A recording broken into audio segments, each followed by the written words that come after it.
Ah, may dinala nga para itong Grand Livina, Nissan Grand Livina, hindi umaandar, hinatak nila kanina. Hindi ko na lang nakuha na ng video. Hindi umaandar to dahil nga ang problema nito, pinalitan nila ng fuel pump bago dahil ang alam nila yun ang sira. So ngayon pinalitan na nila, kumandar kaya lang namamatay after siguro nung nag-overheat na. Kasi may problema dito sa IPDM na to, yung cooling fan relay niya number 3 wala at sunog yung pagsasaksakan nun. So ngayon tatanggalin ko tong IPDM na to para makita lang nung may-ari na may sira nga dito.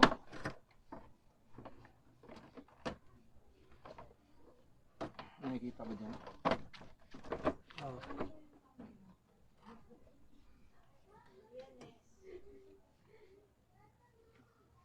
Tatanggalin ko tong IPDM na ito.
Yung meaning ng IPDM,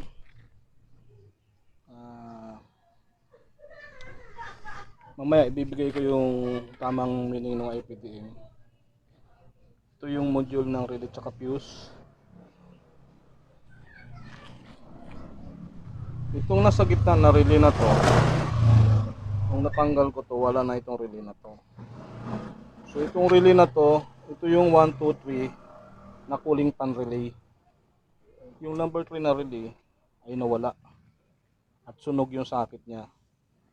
So no choice tayo dito kundi magpapalit tayo ng IPDM na yan kasi may sira siya. Ngayon kung hindi siya papalitan, magluluko yung makina nito, mag-overheat to kasi nga wala yung sa cooling fan niya. Kaya ito namamatay pag nag-reach ito ng, may protection kasi makina nito eh. Pagka pa-overheat na siya, magka-cut off yung signal nito. Wala talaga siyang, mamamatay siya, hindi siya andar. Dahil nga nag-overheat na siya. Ito yung sunog, ito yung cooling fan number 3. So hindi gumagana yung blower nito, yung auxiliary fan, yung cooling fan nito hindi gumagana. Kaya namamatay ang makina. So ngayon, nagawa na namin yon. Nawala na yung check engine. Na program na namin yung idle relay nito, umokay na, kaso ang nangyari namamatay. So tinry kong hanapin ang problema nito. Dito namin nakita itong IPDM nito may problema. So either mapalitan talaga ng bago to or re-remedyohan. Kung re-remedyohan man to, mahirap kasi electronics to eh. Ang loob nito, pag nabuksan to, makikita nitong mga yung panel board nito. So hindi recommended repair dito kundi palit talaga. Ngayon, dun sa gustong magtitipid, pwede natin ipa-repair to. Pupunta lang tayo ng Banawe. So ito na muna, pinalas ko muna dahil gagawa ako ng circuit ng cooling fan niya pansamantala para hindi mag-overheat. Pero hindi ito nagdadaan ng tamang sequence na pagkakailangan na ng makina ang umandar yung auxiliary fan niya, yung cooling fan niya, hindi na masusunod yon dahil ririktahan ko na lang muna pansamantala. Unless kung may kapalit talaga niyan, makuha yung tamang sequence nito kung paano umandar ito. Andito yung pan ng aircon niya, condenser niya, nandito lahat. Kaya mayroong 1, 2, 3 to kasi mayroong low speed, mayroong high speed nito. So ito na muna, mag-wiring muna akong panibago nitong aux pan na to. Ito, pakita mo to. Itatry ko lang muna siya lagyan ng access with relay and fuse para lang gagana yung cooling fan niya. So ang mangyayari parang rekta lang muna. Pag nag-on switch ka, pag andar, sumasabay na siya. Kasi kung lalagyan pa natin ng switch to, masyado nang komplikado, baka mamaya makalimutan mag-overheat uli. So isasabay na lang natin sa switch unong makina to. Okay, umpisahan ko na. Dahil dito nagkaroon ng problema dyan, hindi ko lang alam kasi may mga pinagbaklasan na yun, may mga putok-putok na. So ibig sabihin nabaklas na to. Actually nabaklas ko na rin, pero bago ko nabaklas tinignan ko muna kung anong condition nito. So ang condition nito may mga tuklap na, natanggal na rin. So okay naman, circuit ng board nito malinis naman. Ito lang yung paglagyan ng relay, yung housing niya sunog na. Kasi nga dahil dito nag-high ampere tong pan na to eh, kaya nasusunog yung relay. So ngayon gagawa ako ng circuit na matataas yung ampere nung wire. Wire 8 ang gagamitin ko or 10 ang gagamitin ko para lang hindi masyado mag-iinit yung mga wire na to. Tsaka mayroon siyang relay na I think 30 amperes ata ito.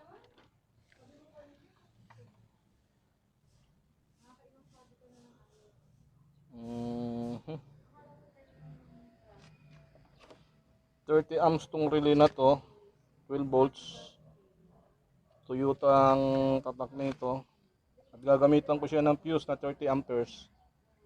Kasi pagka ordinary yung wire lang, maliit na wire lang, mga size, ang gauge niya is 16, nagiinit yung wire eh. So yung amperahe na dumadaloy doon mataas, hindi kaya nung size gauge 16 na wire.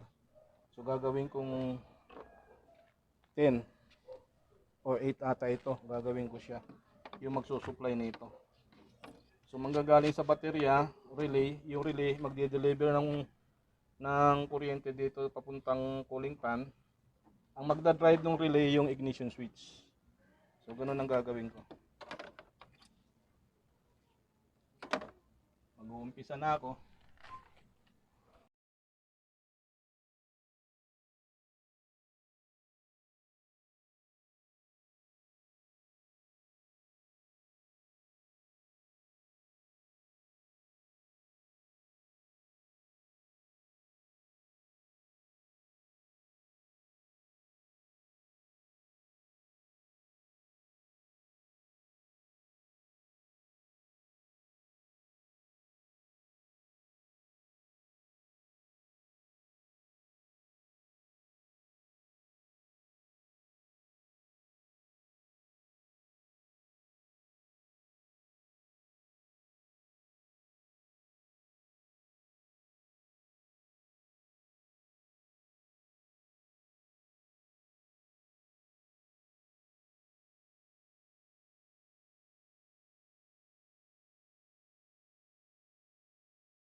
Oh.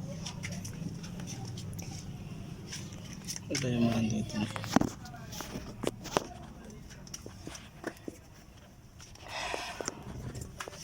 Mag-i-erase kami ng check engine.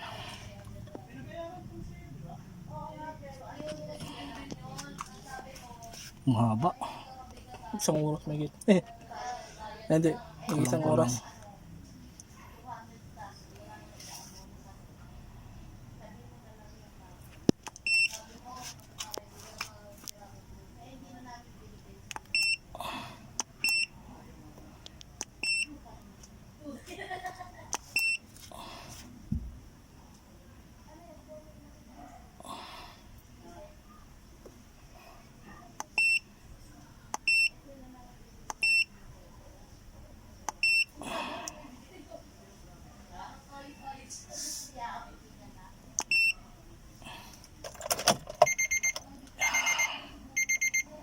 Tatry na natin.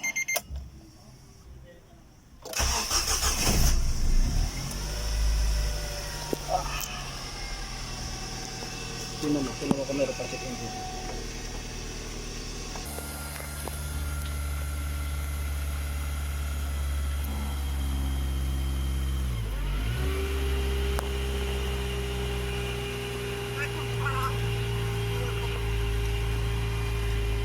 Nawala na check engine.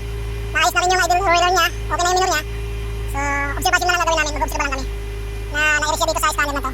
Yung problema niya. So, nakakanda kaya natin. Pakita niyo agad